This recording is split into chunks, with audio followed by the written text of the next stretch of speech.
¿Qué tal, queridos amigos? Bienvenidos a este espacio de sanación ancestral. El día de hoy tenemos a nuestro querido amigo Paco, profesor en filosofía. Y bueno, el día de hoy el tema es la ética aristotélica y la verdad es que también vienen programas muy interesantes, les adelanto un poco.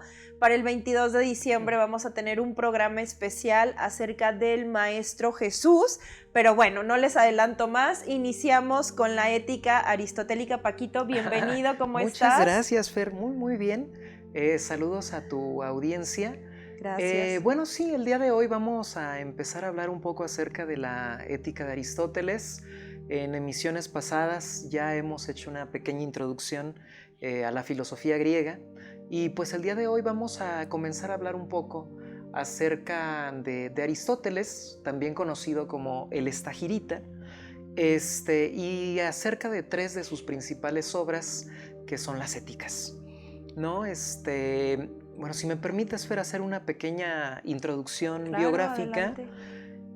Bueno, Aristóteles fue un filósofo griego que vivió aproximadamente en el siglo IV a.C., siglo III.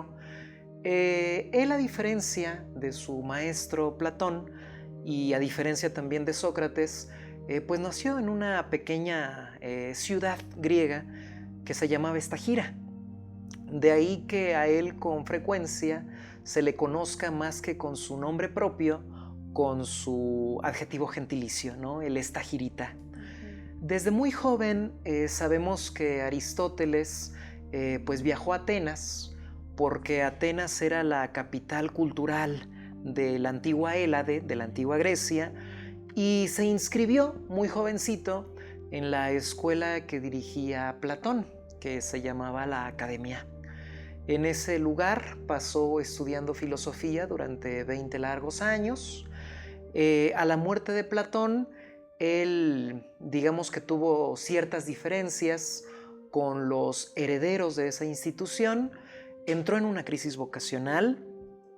Él tuvo que salir de Atenas, fue contactado por el rey de Macedonia, Filipo II, quien lo contrató precisamente como el maestro personal de su hijo, Alejandro III de Macedonia, a quien nosotros conocemos mejor como Alejandro Magno.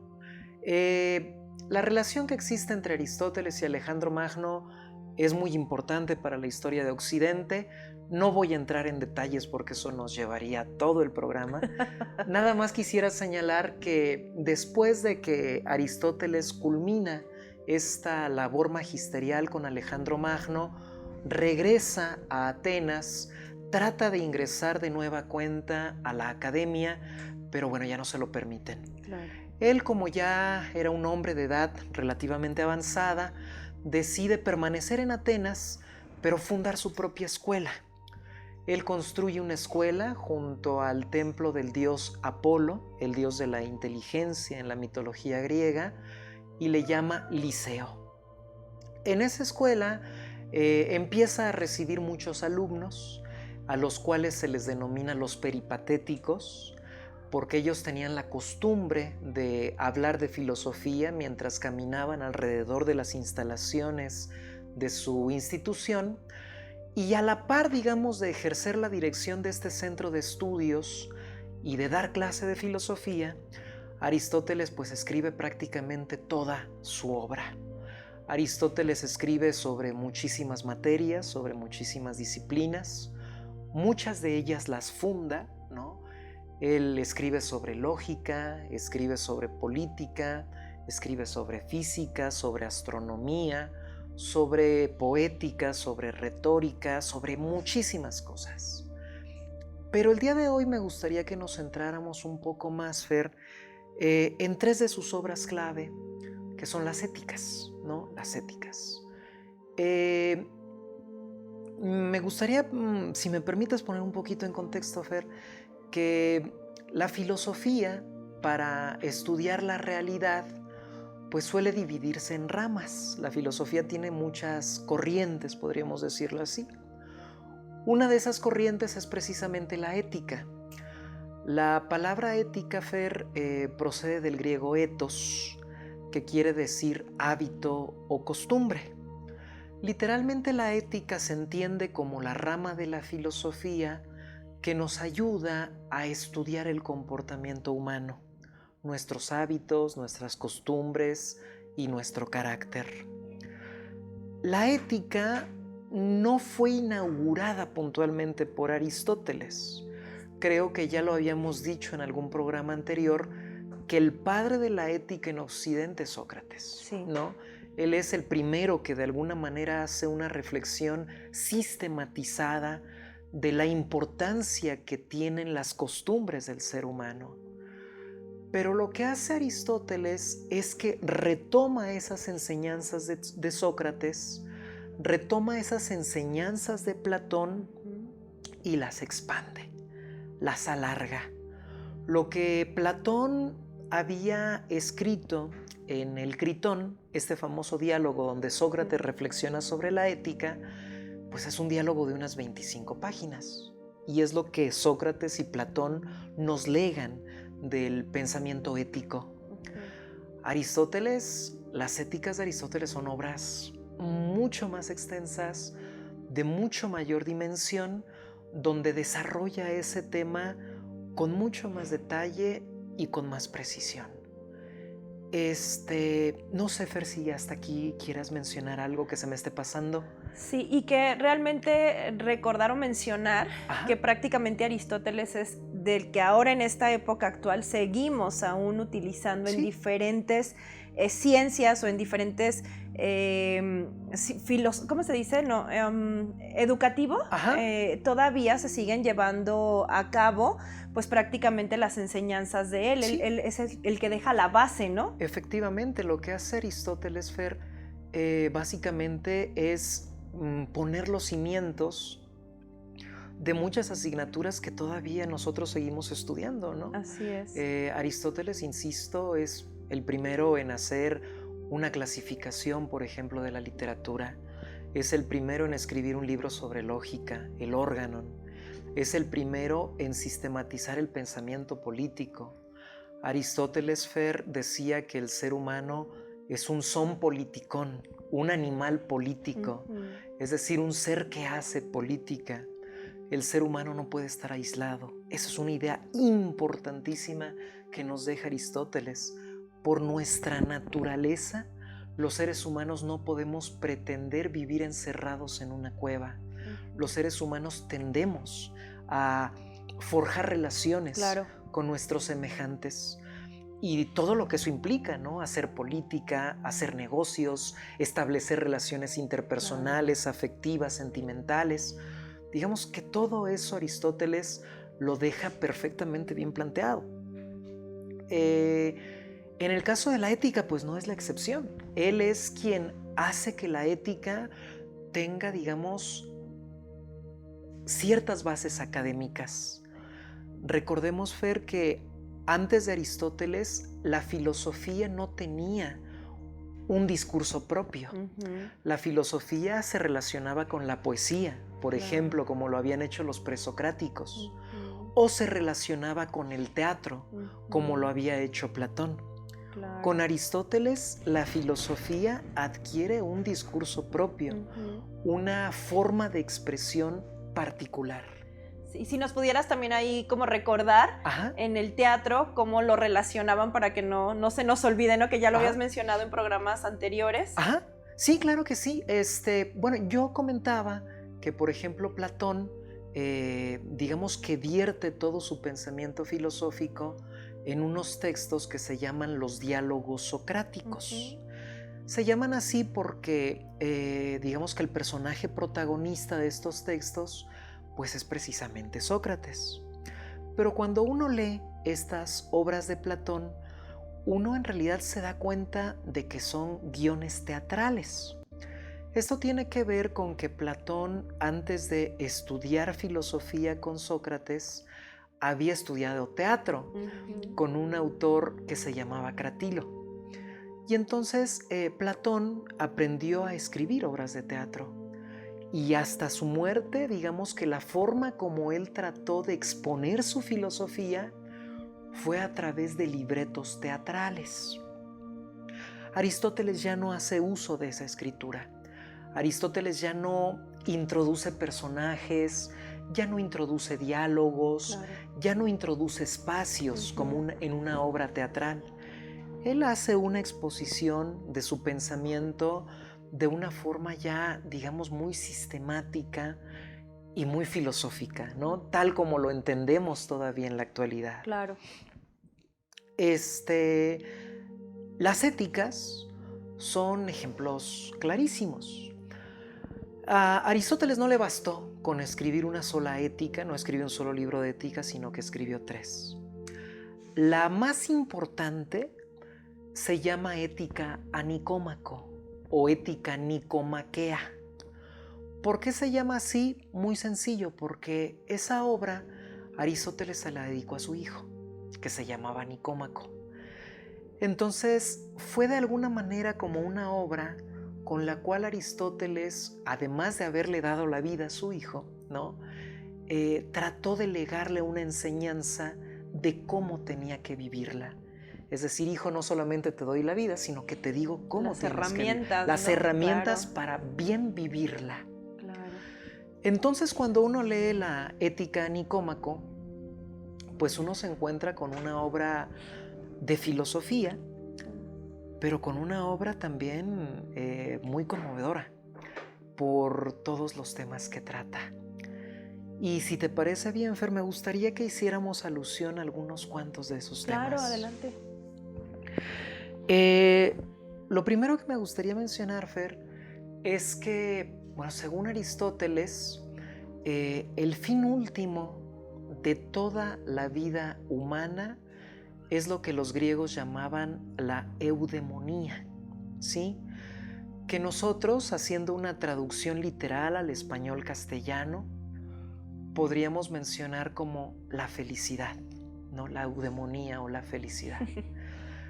Pero aquí me gustaría, Fer, que platicáramos un poquito sobre este concepto, porque lo que Aristóteles entendía por eudemonía, por felicidad, era una cosa muy distinta a lo que nosotros en la actualidad entendemos por felicidad.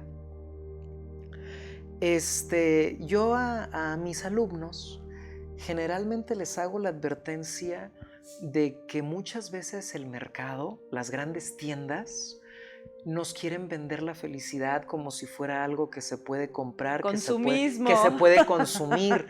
De hecho, la Navidad, ahorita que ya estábamos como entrando a esta hablando época, del árbol, ¿no? Hablando del árbol y bueno, de lo que vamos a hablar sobre Jesús en emisiones posteriores, sí.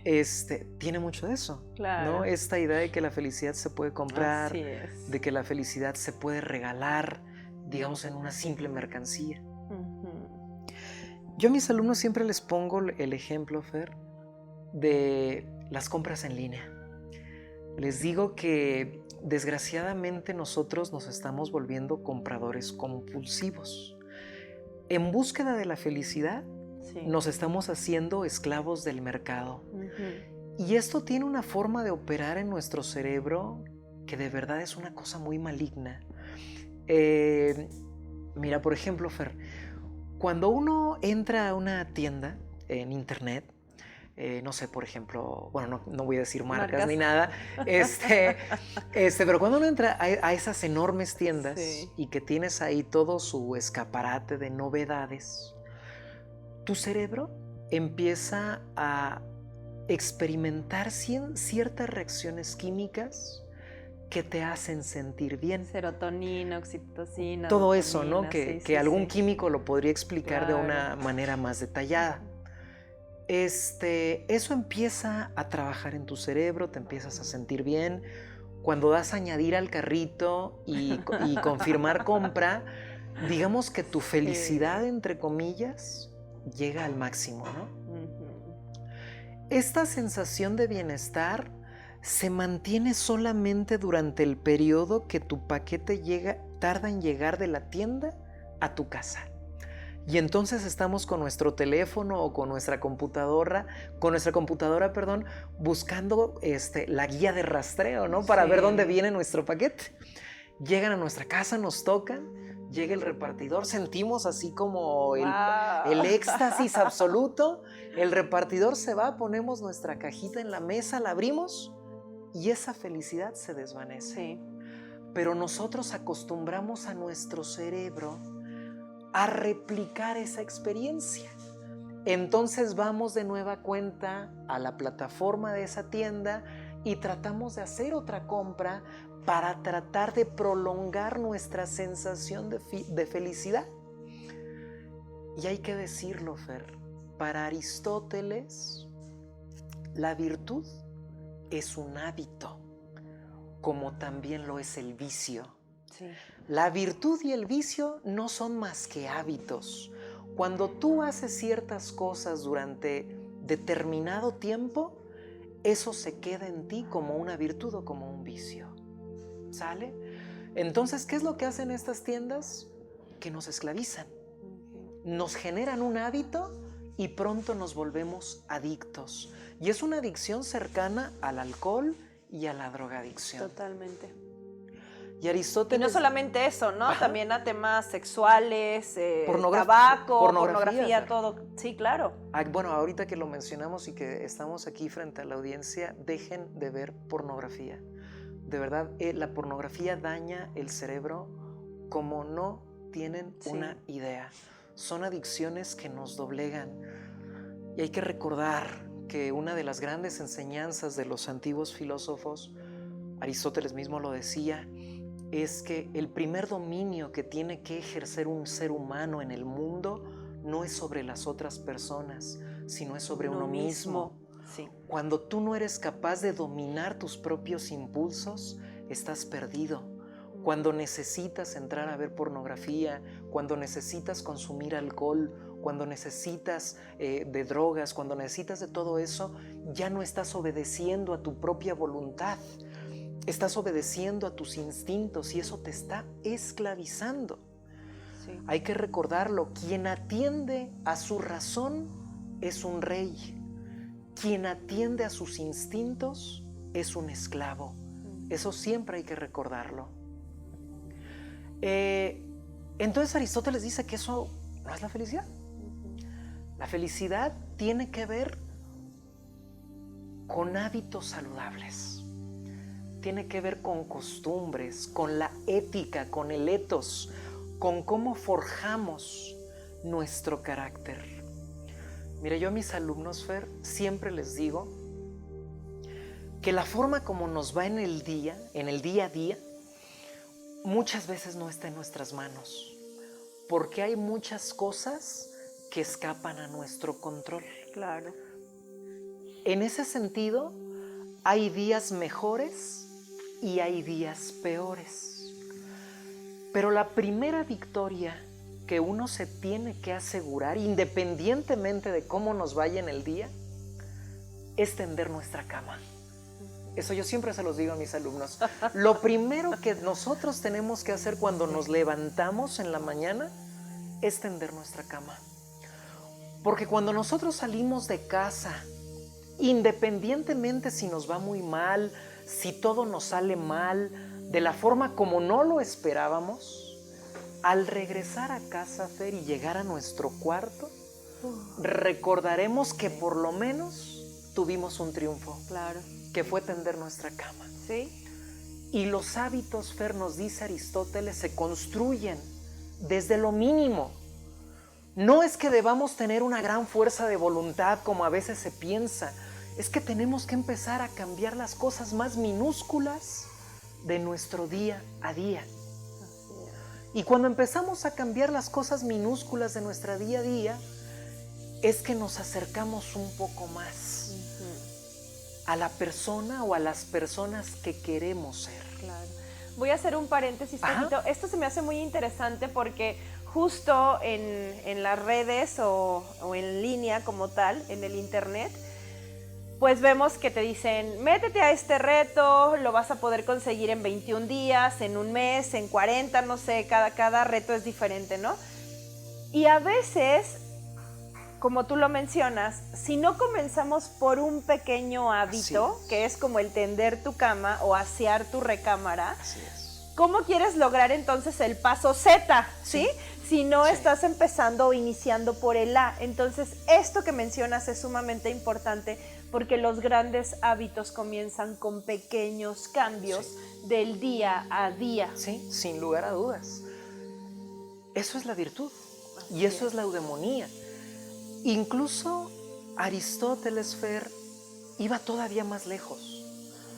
Aristóteles decía que un ser humano solamente puede evaluar su eudemonía en el final de su vida.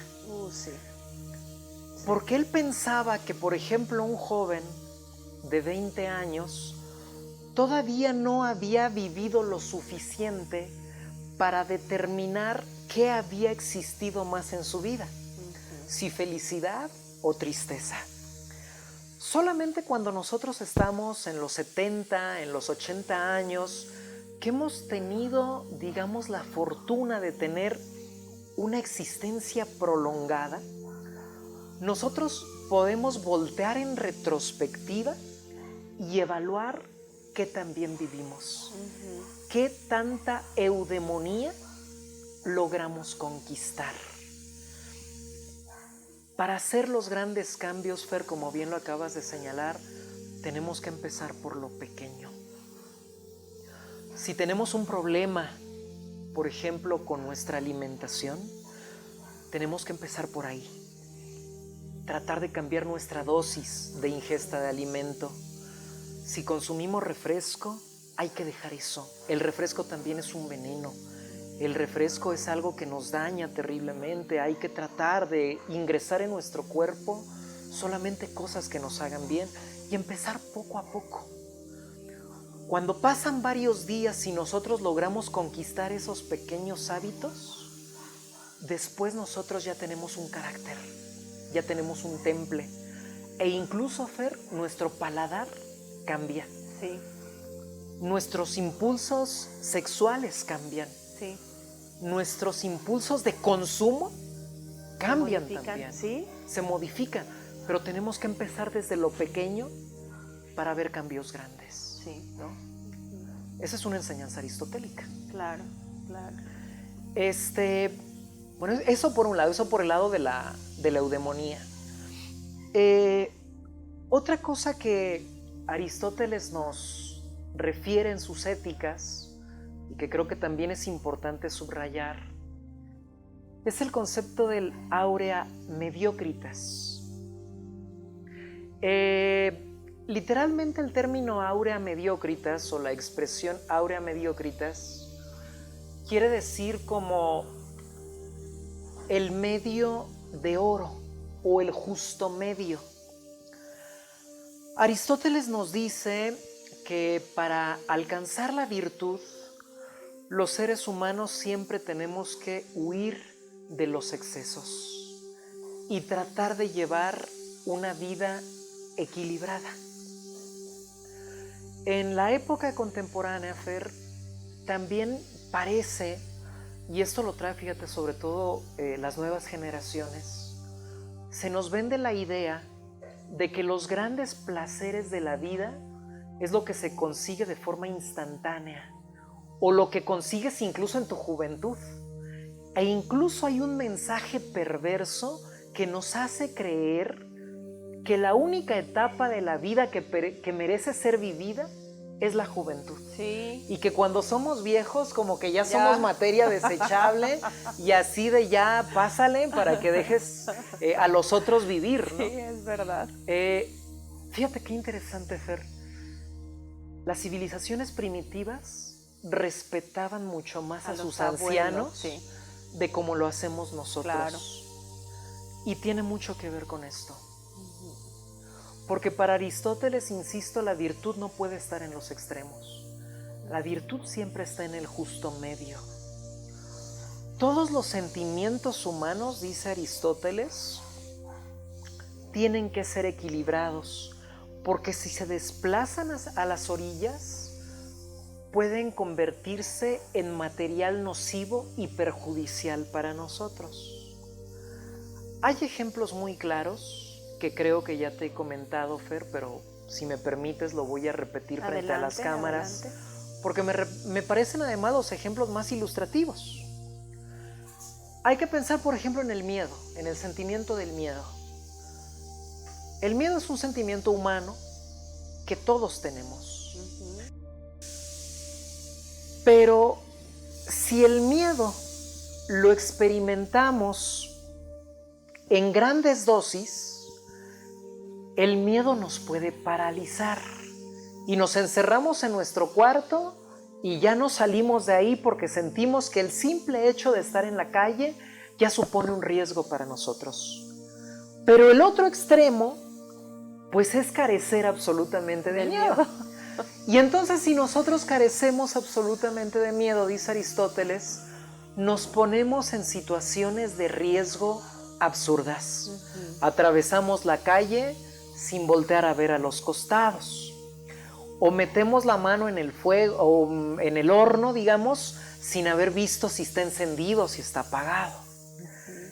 El miedo nos ayuda a sobrevivir, pero siempre y cuando lo tengamos en esta balanza perfectamente equilibrada. Y eso pasa prácticamente con todos los sentimientos humanos.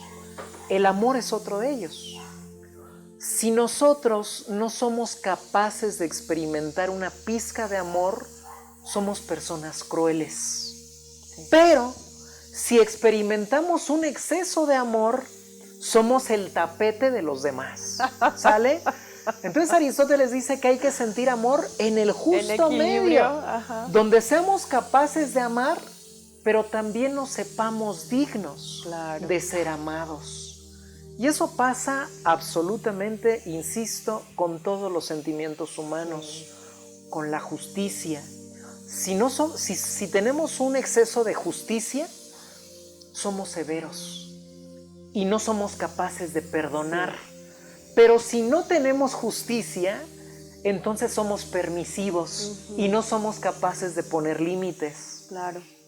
En la justicia también, como en cualquier sentimiento humano, debe haber un justo medio. Entendiendo la justicia, Fer, como dar a cada quien lo que se merece, ni más ni menos. Y cuando nosotros sabemos, digamos, hacer esa estabilización o ese equilibrio, dice Aristóteles, es que nosotros podemos encontrar nuestra virtud en el día a día, ¿no? Claro. Sí, es verdad, Paquito. También algo que me gustaría mencionar, y a lo mejor me voy a regresar un poco a lo que mencionábamos hace un momentito. Ajá. Cuando llegas al final de tu vida también viene una introspección, ¿no? Que hablábamos justamente del sentir cómo fue mi vida, qué tan ético o tan ética la llevé, ¿no? Eso también es importante mencionarlo, porque justo creo que cuando estamos como en ese punto de partir, por ejemplo, alguna persona que está no sé, viviendo un proceso de una falta de salud o simplemente, pues ya porque te sientes cansado, tu cuerpo ya está mermado por edad o por la razón que sea, también llega como este momento, ¿no? O incluso, bueno, no sé si a ustedes o a ti te ha pasado, Paquito, que de repente en la noche llegas a tu recámara y dices, a ver, ¿cómo me fue hoy en el día? ¿Qué tanto ayudé a otra persona? ¿Qué tanto di? Fui buena, fui mala, me porté bien, me porté mal, y finalmente es una introspección que se hace. No necesariamente nos vayamos al tema a lo mejor de la muerte o de la transición, de dejar el cuerpo. Simplemente con tu día a día creo que también es importante mencionarlo, hacer este autoanálisis y decir, a ver, hoy cómo me fue, qué hice y cómo lo puedo cambiar, modificar para mejorarlo. Y si en algún momento me equivoqué, pues tener como esa gentileza de decir, pido una disculpa si hice daño, ¿no? Porque también caemos en el tema de la soberbia.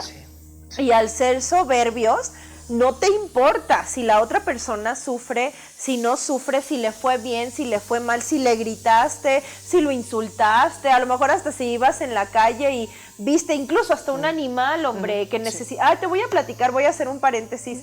¿Qué crees que hace 10 días, 11 más o menos, la semana antepasada, justamente fui a recoger a uno de mis niños a su escuela, y cuando iba ya saliendo de la escuela, veo un perrito con la patita fracturada, venían muchos coches y en ese momento volteo y estaba una señora acariciando al perro. Bueno, cuando yo sigo avanzando, de verdad, Paquito, fue una sensación, conforme yo avanzaba, de decir, ¿por qué no me paré a poder ayudar o apoyar a ese animal que tal vez ni siquiera era de la señora y que yo hice una suposición que podía ser de la señora y no me cercioré de decir, es tuyo el animal y si no tratar de ayudarlo, ¿no? ¿Cómo? Bueno, a lo mejor llevándolo al veterinario, no sé si me lo podía quedar o no, porque aparte, digo, ya tengo bastantes perritos rescatados y la verdad es una responsabilidad tremenda.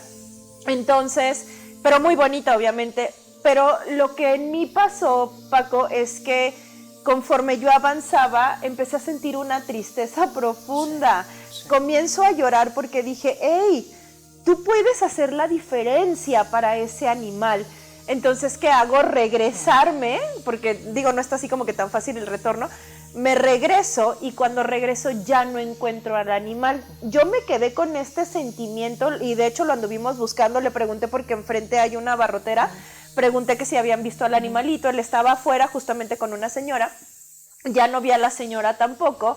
Y el perro pues no se veía como tal, bueno, yo qué sé, ¿no? Pero no lo veía, vamos, descuidado, tal vez pudo haberse salido de una casa y ser atropellado, no se puedes hacer mil historias, el punto es que ya no lo encuentro y me solté llorando porque me sentí impotente de no haberme parado en ese momento justo y poder haber hecho esa gran o pequeña diferencia de decir, mínimo, con esta conciencia te ayudo a ti, que no me puedes hablar como tal, pero que te estoy viendo, que estás en una situación que, digo, ves a una persona y obviamente creo que te tratarías de parar, ¿no? Entonces, a eso voy. Cuando somos demasiado soberbios, orgullosos, que caemos en este tema de la indiferencia, que hoy se ve, híjole, pero al millón, dices, ¿cómo nosotros como seres humanos que sentimos, que podemos expresarnos, somos así, hombre? Me quedo pensando en varias cosas por tus palabras, Fer. A veces a mí me da la impresión de que ese mecanismo que tú mencionabas acerca de la introspección que nos nace, no necesariamente al final de la vida, sino al final del día. Sí. A veces he llegado a pensar que es un mecanismo que está descompuesto en algunas personas. Sí. Porque yo efectivamente creo que la hora de la reflexión pues es el crepúsculo, ¿no? Es cuando el sol cae. Claro. Es el momento en el que tú puedes llegar a tu casa, puedes llegar a tu habitación y puedes establecer una comunicación con tu yo interior para tratar de evaluar cómo fueron las acciones que hiciste en el transcurso del día. De verdad esto, Fer, cambia nuestra vida de forma radical. Sí. Porque nos hace detenernos en esos pequeños detalles. Cuando tú dices, es que yo me di cuenta del dolor que tenía este animalito, yo sigo pensando que esos son gestos que le hacen falta a este mundo. Sí. Yo de verdad muchas veces pienso que el mundo está inundado de dolor. Las personas sufren, los animales sufren, las plantas sufren, sí, ¿no? Incluso es una realidad cruel y es una realidad terrible. Y ciertamente nosotros no tenemos la facultad ni la potestad de erradicar el dolor del mundo. Pero sí podemos hacer pequeños cambios. Sí. Y en ese sentido, el pequeño cambio que nosotros realizamos hace que el mundo se desfogue un poco del dolor. Sí. Pienso en eso, Fer. Pienso que los animales son como una especie de... maestros de vida. Sí, son el espacio donde nosotros podemos entrenar nuestra compasión y nuestra paciencia. Una persona que no es capaz de sentir empatía por un animal, difícilmente la va a sentir por un ser humano. Una persona que es capaz de practicar un acto de crueldad en contra de un animal está a nada de practicarlo en contra de un ser humano. Claro. Por ahí decía Albert Schweitzer, un defensor de los animales del siglo pasado, del siglo XX, que a mí no me importa que un animal sea capaz de razonar o no. A mí lo que me importa es saber que es capaz de sufrir y por esa razón lo considero mi prójimo, ¿no? Sí. Pero esto es algo, insisto, que solamente podemos descubrir y detectar en la medida que estemos abiertos a analizar nuestras acciones del día, nuestros pequeños hábitos, que volviendo a Aristóteles, la suma de esos pequeños hábitos son las que configuran nuestra ética personal, ¿no? Así es, totalmente, Paquito, sí, tienes toda la razón. Y pues bueno, en este punto sí es sumamente importante hacer esta reflexión y a lo mejor no hasta el final del día, sino en pequeños actos que vamos teniendo cada minuto, ¿no?, de nuestra existencia, porque finalmente a lo mejor ni llegamos a terminar el día y puedes hacer una reflexión, a ver, o sea, cómo voy, cómo me siento, cómo estoy con los demás, hombre, simplemente esta parte de sentir paz o sentirte intranquilo por cómo estoy viviendo, por cómo me estoy dirigiendo, por qué tan honesto soy conmigo y soy con los demás, porque eso también es un tema súper importante. Muy bien, Paquito, pues con esto hacemos pues prácticamente nuestro cierre, mencionando que es sumamente importante hacer este análisis, pues ahora sí que lo más pronto que podamos en el día, ¿no? De darnos este espacio. Ni siquiera ya hablemos de un tema de meditación, simplemente unos segundos y decir cómo estoy, cómo me encuentro, qué puedo mejorar o por qué me estoy enojando, ¿no? Porque también luego nos sucede que pasan situaciones que, como tú bien lo mencionabas hace un momento, pues de repente son situaciones que no puedes controlar y que la diferencia va a ser en la actitud. ¿Cómo tomo este momento, esta situación? ¿Qué tanto voy a dejar que me perjudique? O cómo voy a perjudicar al de enfrente, ¿no? O al de al lado. Entonces, sí es muy, muy importante e interesante hacer esta introspección, el poder observarnos, autoobservarnos y pues ahora sí que ser nuestros propios críticos, ¿no? Y cómo poder mejorarlo. Efectivamente, Fer. Paquito, pues muchísimas gracias a todos ustedes por vernos este maravilloso día. Nos vemos el siguiente viernes con el temazo, digo que todos son excelentes temas, pero este es hablar del Maestro Jesús. Y pues bueno, que tengan un excelente fin de semana, bendecida noche y nos vemos en la próxima. Gracias, Paquito. Muchas gracias.